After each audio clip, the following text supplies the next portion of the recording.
മഹാരാഷ്ട്രയിൽ വോട്ടർ പട്ടികയിൽ വൻതോതിൽ പേരുകൾ ഒഴിവാക്കാനിടയുണ്ടെന്ന സൂചന.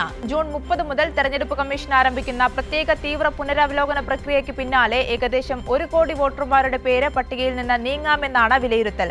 മുംബൈ മെട്രോപൊളിറ്റൻ മേഖലയിലെ കുടിയേറ്റവും ഫ്ലോട്ടിംഗ് ജനസംഖ്യയും പ്രധാന കാരണങ്ങളായി ചൂണ്ടിക്കാട്ടപ്പെടുന്നു. മഹാരാഷ്ട്രയിലെ 9,88,00,000-ലധികം രജിസ്റ്റർ ചെയ്ത വോട്ടർമാരിൽ 8 മുതൽ 12% വരെ പേരുകൾ വോട്ടർ പട്ടികയിൽ നിന്ന് ഒഴിവാക്കപ്പെടാമെന്നാണ് തെരഞ്ഞെടുപ്പ് കമ്മീഷൻ ഉദ്യോഗസ്ഥരുടെ കണക്കുകൾ സൂചിപ്പിക്കുന്നത്. ജൂൺ 30 മുതൽ ആരംഭിക്കുന്ന പ്രത്യേക തീവ്ര പുനരവലോകന നടപടിയുടെ ഭാഗമായാണ് പരിശോധന ശക്തമാകുന്നത്.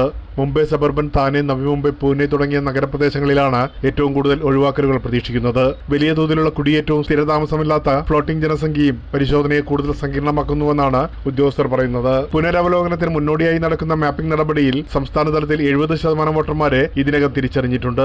എന്നാൽ മുംബൈ സബർബനിൽ 47%, മുംബൈ നഗരത്തിൽ 55% മാത്രമാണ് മാപ്പിംഗ് പൂർത്തിയാക്കിയിരിക്കുന്നത്. പൂനെ, നാഗ്പൂർ, നാസിക് തുടങ്ങിയ നഗരങ്ങളിലും സമാനമായ കുടിയേറ്റ പ്രവണതകൾ കണ്ടെത്തിയിട്ടുണ്ട്. 2002 ശേഷം ആദ്യമായാണ് ഇത്രയും വ്യാപകമായ പ്രത്യേക തീവ്ര പുനരവലോകനം മഹാരാഷ്ട്രയിൽ നടക്കുന്നത്. പ്രേംലാൽ, കൈലി ന്യൂസ്, മുംബൈ.